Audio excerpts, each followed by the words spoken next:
Hey, what's up, guys? It's MugenLord here, and today we're going to talk about Capcom, because Capcom is up to their shenanigans once again when it comes to Capcom versus the modding community, because apparently they decided to add some anti-modding software to their back catalog of games, and now modders have discovered this, and now fans are also saying, hey, what's going on here? Because also my Steam Deck has been affected as well when it comes to their back catalog of Capcom games. So I want to give you my overall thoughts and impressions on this whole particular situation, and definitely want to hear your thoughts as well at the end of the video. So before we dive into the video, make sure you hit the subscribe button, the notification bell for more gaming content here on this channel.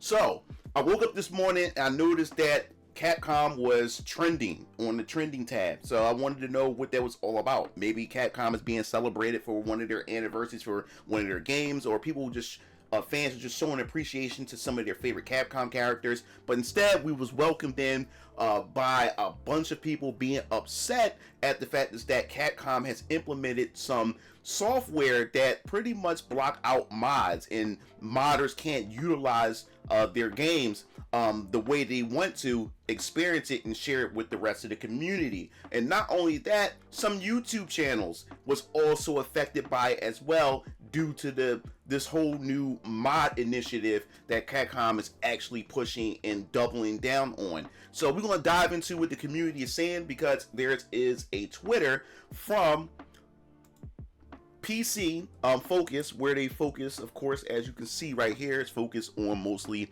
everything PC related. So they did pretty much a breakdown, because in the Steam community, someone had left a post saying that, hey, they just discovered that Capcom had registered a DRM, or new form of DRM, when it comes to modding. So here's what the breakdown essentially said here. Capcom started adding DRM Enigma Protector to their back catalog of games. So they're going back to their older games, their back catalog of games, not their recent games, but back catalog of games. And the person says, this DRM is cancer. It prevents modding, no cheat engine, and it reduces the performance by up to 10 to 15 frames per second stutters. And this really has people just really upset about this. And we already talked about, in the past video, where we have seen Capcom talking about how they want to double down on stopping modders from modifying their game, because as you can see here, what we'll go through, it says no surprise at all, and this is from PC Focus, where they talked about this. Capcom sees mods as cheating, and we talked about this before. It says the state of cheats and piracy in PC games. Should you target mods in your anti-cheat / anti-piracy programs?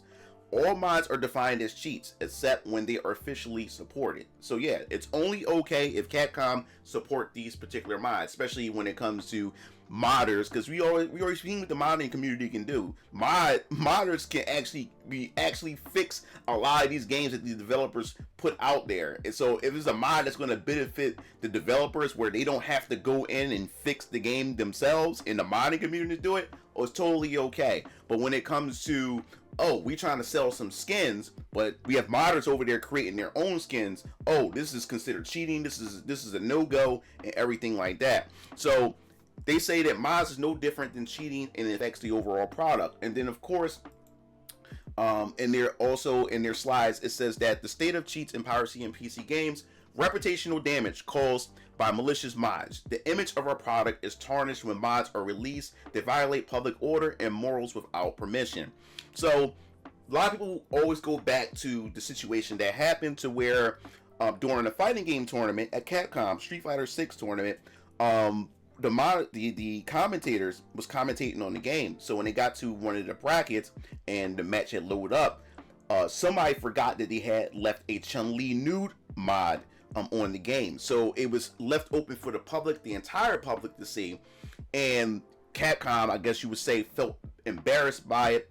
They felt like their product was being violated because of the nude mod of Chun-Li.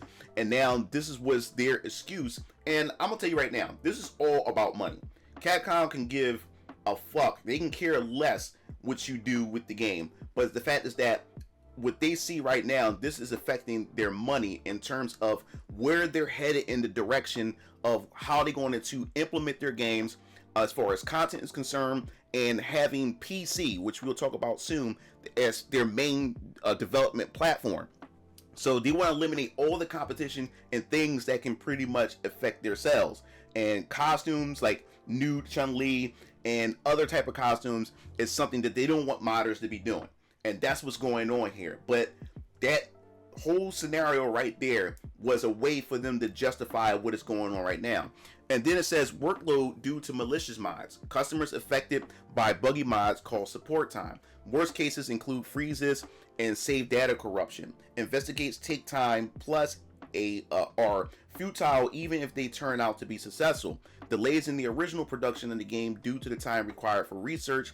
Support for other users is delayed. So what they're pretty much essentially saying here, that you have some people who would mod their game. I don't know how often this happened, and then would try to, I guess, contact support a support team from Capcom to pretty much find out what the problem is with the game, only for them to find out that it had something to do with a mod that affected their game and everything like that. How often does that happen? Because I'm pretty sure that most people who actually download mods pretty much know what they're getting themselves into, because like I said, mods require a lot of things to work behind the scenes and how it affects the overall game. But as I said before, if you're downloading a mod, you don't think or whatever like that it's going to have some effect on the game itself or even your hardware, then I don't think you have any business downloading mods to begin with. But how often does this happen where a person get affected by mods that they implemented themselves or installed themselves and then contact Capcom for some support on finding out what is wrong with the game or how the game is affecting their hardware? So we don't really have any data on that as well. But as I said before, it's also affecting YouTube channels. We have this one channel right here where from PC Focus it says Capcom was striking channels for mod uses some weeks ago. So there is a YouTube channel that pretty much does a lot of like speed running, use mods for other things, especially for like Monster Hunter. So you have Team Darkside, and I'm not going to read the whole thing. I'm going to just give you a little explanation of what they have here or whatever. But this team states that, hey guys, this is a frightening moment for the Monster Hunter speedrunners on PC and Monster Hunter YouTubers who have been using mods for their videos. Capcom Japan's legal team is going after Sunbreak videos on YouTube which feature any kind of mod and issue takedowns, requests, and copyright strikes. We also received a copyright strike. With 3 strikes, your channel gets deleted. Many videos of fellow Monster Hunter speedrunners were taken down. Some speedrunners even received 3 strikes and their channels were deleted. We are sorry this happened to them, and we hope they can reach out to their community managers to reinstate their channels and just private or delete the videos instead. This is very serious news. And yes, also 2 of our Sunbreak videos have been taken down. Sunbreak Lacrius Showcase, and after you've killed 1,000 Kezu. There might be more of our videos vanishing in the coming days and weeks, and we will keep you posted. And that's very sad, especially where, like I said, when it comes to the fan community, and it just seemed like, in my personal opinion, that Capcom, they build all this goodwill, and they're willing to throw this goodwill out the window or whatever when it comes to this, because this is anti-fans. That's what this is. The reason why a lot of people what people don't understand this with Capcom, or these corporations don't understand, is the reason why your product is so successful is because of communities like this. Some people might have seen Team Darksides and a lot of speedrunners who speed run through the game and say, you know what? I want to speed run through a game like this. This looks interesting. You know what? I'm going to buy Monster Hunter because of what this community is doing. It pretty much triggered a love that I didn't know that I had for this game, simply because I watched speedrunning for Monster Hunter, and that's sad. So even after seeing that, what adds more insult to injury is the fact is that someone had made a post, Dino Crusher. He said, "No, F that. Should actually build illegal or some shit to brick games on the Steam Deck that were literally verified for running on the Steam Deck. Capcom are on some next level type of shit right now, all because they are throwing a tantrum on mods." So what I'm explaining here? Well, there's a tweet that somebody said that from Asuka, who stated that all past Capcom games that added that added this no longer boot on the Steam Deck. So can there be a lawsuit for this, or for situations like this, now that you had games that was currently running on your Steam Deck from Capcom's back catalog, and then you turn on your Steam Deck one day and say, hey, you know, maybe you want to play some Devil May Cry 5 or something like that, or a past Monster Hunter game, and then you click on it, and the next thing you know, it won't boot up because of the new implementation of the mod, anti-modding or anti-cheating software that they added into the games. So yeah, so I want people to also, if you got a Steam Deck, see if you can verify that, because I do know that there's also reports that Capcom may be backtracking on some of their catalog of games that people are reporting in the comment section when it comes to this, now that it's being exposed. And then on top of that, what proves what I've been saying, and what proves actually what the deal is, because they said they kind of combat piracy, and I hardly doubt that this is really about piracy, cheating, and everything like that. I covered this in my last video, but we're gonna go here because there's another person that posted the same exact thing too. So much for making PC your main, but then sneakily add a new DRM into your games that makes everyone experience worse, and try to kill modding as a result, huh, Capcom? And what this person is saying here, as you can see, there was an article, and I covered this before, that Capcom intends to make the PC its main platform in the coming years. And that's what's going on. You have to think about this. If they're going to make PC their upcoming or their main platform to develop games for, especially with their with their RE engine that they have and everything, you have to understand, if they're going to try to utilize that market, the PC market, now they're entering uncharted territories, because Capcom was always always more so produced games for consoles. That was always been their history, but now everything is starting to move over to PC because of how easy development is, and consoles are becoming closer to PC more than ever before. So you might as well just develop for the much more flexible piece of hardware, which is the PC. So when you have something like this, and you go in, and they're going into this market, the PC market is like the Wild West. It's expansive. It, like, sky's the limit, where people could be able to create fan games. They're able to mod current games that's already out on the market. And when you have Capcom, who's trying to monetize a lot of their games, like as far as Street Fighter 6 is concerned, you know, they added, you know, the lobbies to the game, and you be able to create your own avatar in these games. And the biggest push, what I said before in the past, when we were showed the World Tour and the Battle Hub, I said, yo, this is going to be a monetizing machine. And I was right about that. Capcom is selling a bunch of different costumes, and they're overpriced, and many people are not liking the costumes and the quality of the costumes. So what happened is, if you have the PC market and you have PC modders, what are these modders going to do? They're going to mod the fuck out of the game. And that's exactly what they do. They mod the game. They create better costumes for the fans, for people to be able to download for free. And then modders will also take the costumes that Capcom themselves made and make them even better.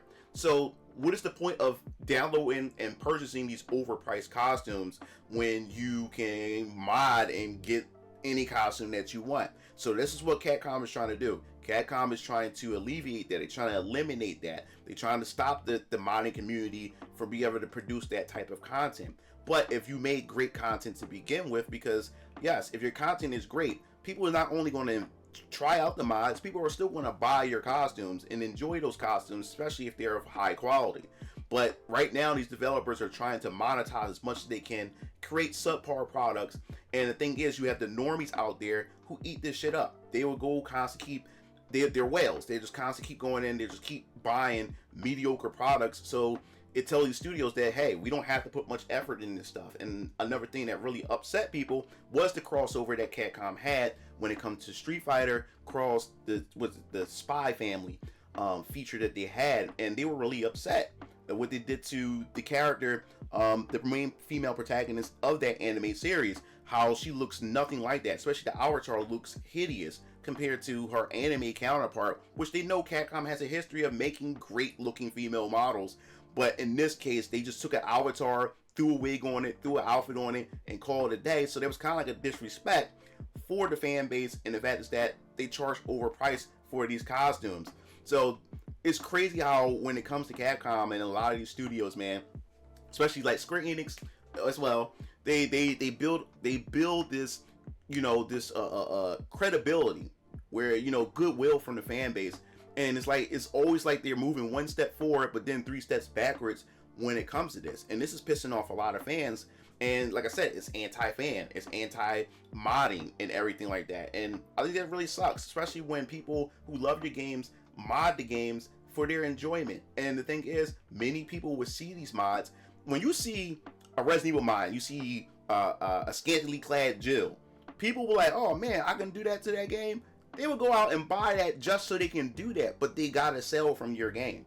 You got a sell from your game, and these people end up becoming longtime fans of that game because of what you can do with the modding capabilities. And it just sucked to see this. And the more and more this happened, and as I said before, I spend more and more time. All it does is forces me to spend more and more time working on the things that I have back here. This is all mine. All my characters and everything that you see right here. I rock my products that's soon going to be released.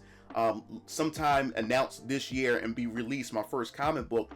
But as I said before, all because of this, I focus more on what I'm doing. It makes me want to create my own type of content, my own type of media and work.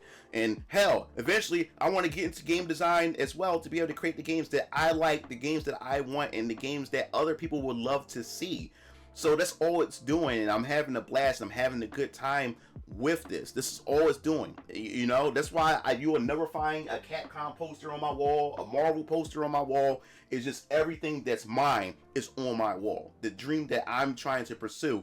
Wake up and say, hey, this is mine. This is what I'm trying to create. And it motivates me and it pushes me even farther. If you ever see Capcom in on the wall, it's probably because I would like to do like a fan art of my characters versus Capcom characters, or my characters versus Arc System Work characters. But other than that, no, like this is my plan. And once I get on this train and the train start running, when it comes to me pursuing my dreams, I'm no longer looking back at these studios no more, because now it's about me and what I'm developing and moving forward to be able to create an experience or create something that others may like to partake in and enjoy for themselves.